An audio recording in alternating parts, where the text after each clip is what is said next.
Capítulo 4, Lição 3. Cuide de seus negócios. Em 1974, Ray Kroc, fundador do McDonald's, foi convidado a fazer uma palestra para a turma de MBA da Universidade do Texas em Austin. Um querido amigo meu, Keith Cunningham, era aluno dessa turma. Depois de uma exposição forte e inspiradora, os estudantes perguntaram a Ray se gostaria de juntar-se a eles num bar que frequentavam para tomar uma cerveja. Ray aceitou gentilmente. "Qual é o meu negócio?" perguntou Ray, quando todo mundo já estava com o seu copo de cerveja. Todos riram, conta Keith. A maioria da turma pensou que Ray estivesse brincando. Ninguém respondeu e Ray repetiu a pergunta. "Em que negócio vocês pensam que eu atuo?" Os estudantes soltaram uma gargalhada e finalmente uma alma corajosa gritou: "Ray, não há ninguém no mundo que não saiba que você está no ramo dos hambúrgueres." Ray deu uma risada. "Achei que vocês fossem responder isso mesmo." Fez uma pausa e disse rapidamente: "Senhoras e senhores, eu não atuo no ramo de hambúrgueres. Meu negócio são imóveis." Keith conta que Ray passou um bom tempo explicando seu ponto de vista. Em seu plano de negócios, Ray sabia que o principal foco era a venda de franquias de hambúrguer, mas nunca perdeu de vista a localização de cada franquia. Ele sabia que os imóveis e sua localização eram o mais importante fator de sucesso de cada franquia. Basicamente, a pessoa que comprava a franquia estava também comprando o terreno em que se situava a franquia da organização de Ray Kroc. O McDonald's hoje é o maior proprietário individual de terrenos no mundo, superando até a Igreja Católica. Atualmente, o McDonald's é proprietário de alguns dos cruzamentos e esquinas mais valiosos, não só dos Estados Unidos, como também de outras partes do mundo. Keith diz que essa foi uma das mais importantes lições que recebeu em sua vida. Atualmente, Keith é proprietário de lava-carros, mas seu negócio são os terrenos que estão por baixo desses lava-carros. O capítulo anterior terminou com diagramas ilustrando que a maioria das pessoas trabalha para todo mundo, menos para elas próprias. Elas trabalham, em primeiro lugar, para os donos das empresas, depois para o governo ao pagar impostos e finalmente para o banco onde fizeram a hipoteca. Quando garoto, não havia nenhum McDonald's por perto. Contudo, meu pai rico ensinou a mim e a Mike a mesma lição que Ray Kroc deu na Universidade do Texas. É a lição 3 dos ricos. O segredo é: cuide de seu negócio. As dificuldades financeiras são muitas vezes o resultado direto de se trabalhar toda a vida para outras pessoas. Muita gente chegará sem nada ao fim de sua vida de trabalho. Novamente, uma imagem vale 1000 palavras. Aqui está o diagrama da demonstração de renda e do balanço que descrevem o conselho de Ray Kroc.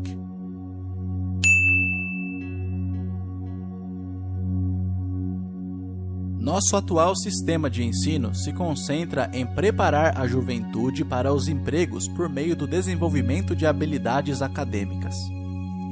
Suas vidas girarão em torno de seus salários ou, como mostrado anteriormente, na coluna da renda. Depois de desenvolvidas as habilidades acadêmicas, os estudantes vão para níveis mais elevados de ensino a fim de desenvolver suas habilidades profissionais. Eles estudam para tornar-se engenheiros, cientistas, cozinheiros, policiais, artistas, escritores, etc. Suas habilidades profissionais lhes permitirão ingressar na força de trabalho e trabalhar por dinheiro. Há uma grande diferença entre sua profissão e seu negócio. Muitas vezes pergunto às pessoas: qual é o seu negócio? E elas respondem: sou banqueiro. Então lhes pergunto se eles são donos do banco. Em geral, respondem: não, eu trabalho para o banco. Nesse caso, está se confundindo profissão com negócio. Sua profissão pode ser a de banqueiro, mas elas ainda não são donas do negócio. Ray Kroc sabia claramente a diferença entre sua profissão e seu negócio. Em uma época, ele vendia misturadores de milkshake e pouco depois vendia franquias de hambúrguer. Mas, enquanto sua profissão era vender franquia de hambúrguer, seu negócio era acumular imóveis geradores de renda. Um dos problemas com a escola é que frequentemente você se transforma naquilo que você estuda. Se você estuda, digamos, culinária, você se torna um chefe. Se você estuda direito, você se torna um advogado. E se você estuda mecânica de automóveis, você se torna um mecânico. O erro de tornar-se aquilo para o que você estuda é que muitas pessoas se esquecem de cuidar de seu negócio. Elas passam a vida cuidando dos negócios de outras pessoas e enriquecendo essa pessoa. Para ter segurança financeira, a pessoa precisa cuidar de seu negócio. Seu negócio gira em torno de sua coluna de ativos, em oposição à sua coluna de renda. Como dito anteriormente, a regra número 1 é conhecer a diferença entre um ativo e um passivo e comprar ativos. Os ricos se concentram em sua coluna de ativos, enquanto os demais se preocupam com sua demonstração de renda. É por isso que ouvimos isso com tanta frequência. Preciso de um aumento. Se pelo menos conseguisse uma promoção. Vou voltar a estudar para poder procurar um emprego melhor. Vou fazer hora extra. Quem sabe consigo mais um emprego? Vou me demitir em 2 semanas. Encontrei um emprego com salário melhor. Em alguns círculos, estas são ideias sensatas. Contudo, se prestar atenção em Ray Kroc, verá que ainda não está cuidando de seu negócio. Essas ideias todas ainda focam a coluna da renda e só ajudarão a pessoa a ter mais segurança financeira se o dinheiro adicional for utilizado na aquisição de ativos geradores de renda. A principal razão pela qual pobres e classe média são conservadores do ponto de vista financeiro, o que quer dizer não posso me arriscar, é que eles não têm um embasamento financeiro. Apenas agarram-se a seus empregos, fazem o que é seguro. Quando o corte de pessoal se tornou a coisa a ser feita, milhões de trabalhadores descobriram que seu chamado maior ativo, sua residência, os estava comendo vivos. Seu ativo, chamado de casa, ainda lhes custava dinheiro a cada mês. Seu carro, outro ativo, os devorava. Os tacos de golfe guardados na garagem e que tinham custado $1.000 já não valiam isso. Sem segurança no emprego, não tinham nada a que recorrer. O que eles pensavam que eram ativos não os podia ajudar a sobreviver em uma época de crise financeira. Imagino que todos nós já tenhamos preenchido uma ficha de cadastro para solicitar um financiamento bancário para comprar um imóvel ou um automóvel. É bem interessante olhar para o item patrimônio líquido. É interessante porque é isso que os bancos e as práticas contábeis aceitam como ativo de uma pessoa. Certo dia, minha posição financeira não parecia muito boa para obter um crédito, de modo que incluí meus tacos de golfe, minha coleção de arte, livros, aparelho de som, televisão, ternos Armani, relógios de pulso, sapatos e outros objetos pessoais, a fim de aumentar o montante da coluna dos ativos. O empréstimo, entretanto, foi recusado porque eu tinha muito dinheiro investido em imóveis. Os responsáveis pela concessão de empréstimos não gostaram do fato de eu obter uma parte tão grande de minha renda com apartamentos alugados. Eles queriam saber por que eu não tinha um emprego normal com um salário. Eles não questionaram os ternos Armani, os tacos de golfe ou coleção de arte. A vida, às vezes, é dura para quem não se encaixa no perfil padrão. Tenho arrepios sempre que ouço alguém falar para mim que seu patrimônio líquido é de $1 milhão ou de $100 mil ou qualquer outro valor. Um dos motivos por que o patrimônio líquido não é um indicador acurado é simplesmente porque no momento em que você começa a vender seus ativos, seus ganhos são tributados. Muitas pessoas se envolvem em dificuldades financeiras quando sua renda é reduzida. Elas tomam empréstimos, elas vendem seus ativos. Primeiro, seus ativos em geral só podem ser vendidos por uma fração do valor declarado em seu balanço pessoal. Se houver um ganho na venda desses ativos, esse ganho será tributado. De modo que, repito, o governo pega uma parte dos ganhos, reduzindo assim o montante disponível para auxiliá-las a sair da dívida. Por isso, costumo dizer que o patrimônio líquido de alguém frequentemente vale menos do que ele pensa. Comece a cuidar de seus negócios. Fique no seu emprego, mas comece a comprar ativos reais, não passivos ou objetos pessoais que não têm valor real, uma vez que você os leva para dentro de casa. Um carro novo perde 25% do preço que você paga no momento em que sai da concessionária. Não é um ativo verdadeiro, mesmo que seu banco permita que você o liste entre seus ativos.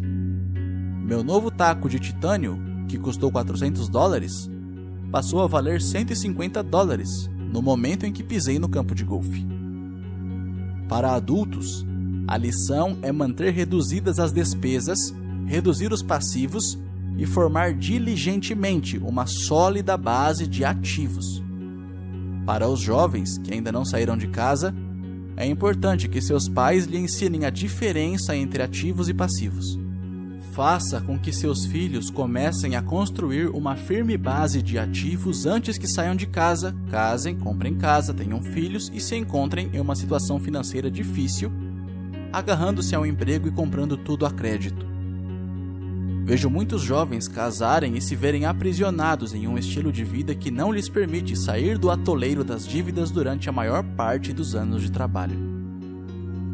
Frequentemente, quando o último filho sai de casa, os pais constatam que não se prepararam adequadamente para a aposentadoria e começam a tentar pôr de lado algum dinheiro. Então seus próprios pais adoecem e eles se deparam com novas dificuldades. Qual o tipo de ativo que sugiro a você ou a seus filhos adquirirem? No meu mundo, ativos reais se agrupam em várias categorias diferentes. 1. Negócios que não exigem minha presença. Sou o dono deles, mas eles são administrados por outras pessoas. Se eu tiver de trabalhar neles, não é um negócio, torna-se uma profissão. 2. Ações. 3. Títulos. 4. Fundos mútuos. 5. Imóveis que geram renda. 6. Promissórias. 7. Royalties de propriedade intelectual, como música, escritos, patentes. 8. Tudo o que tenha valor, gere renda, ou se valorize e tenha um mercado líquido. Quando garoto, meu pai instruído me incentivava a procurar um emprego seguro. Meu pai rico, por outro lado, me incentivava a começar a adquirir ativos que me agradassem. Se você não gostar deles, você não cuidará deles. Comecei a adquirir imóveis simplesmente porque adoro prédios e terrenos.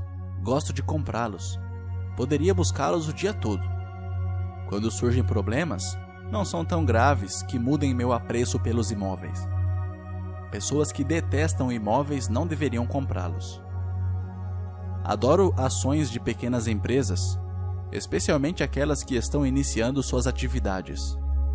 A razão é que eu sou um empreendedor, não um homem da grande empresa. Quando jovem, trabalhei em grandes organizações como a Standard Oil da Califórnia, a Marinha dos Estados Unidos e a Xerox. Apreciei o tempo que lá passei e tenho boas lembranças, mas eu sabia lá no fundo que não era um homem de organização. Gosto de iniciar empresas, não de dirigi-las. Então compro, em geral, ações de pequenas empresas e, às vezes, até inicio a empresa e depois a levo ao mercado. Podem-se fazer fortunas com a emissão de novas ações e eu gosto desse jogo.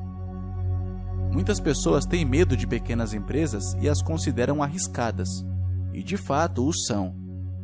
Mas o risco sempre é diminuído se você gostar daquilo em que está investindo, entendê-lo e conhecer o jogo. Com pequenas empresas, minha estratégia é de investimento, é desfazer-me das ações no prazo de 1 ano.